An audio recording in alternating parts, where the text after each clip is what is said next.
Okay, would you please introduce yourself?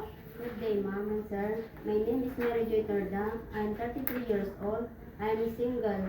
I had 2 brothers and 3 children. Okay, so what is your educational background? I'm high school graduate. Okay, so do you have experience as a domestic helper before? Yes, ma'am. Where? In Philippines, right? Yes, How long ma'am. did you work in Philippines?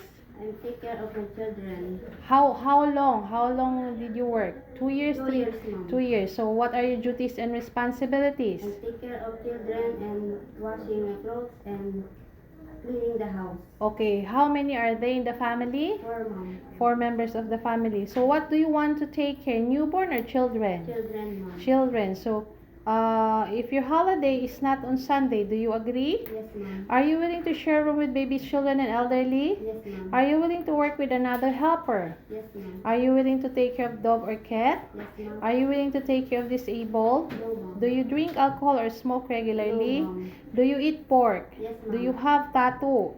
No, ma'am. Do you have vision problems? No, ma'am. Do you hold any certificate like first aid, caregiver, nurse, and No, ma'am. babysitter? Have you any prolonged illnesses undergone surgery? No, ma'am. Have you ever involved in any criminal labor police cases? No, ma'am. So why do you want to work in Hong Kong? I want to work in Hong Kong in higher than salary and support my family. Okay, thank you.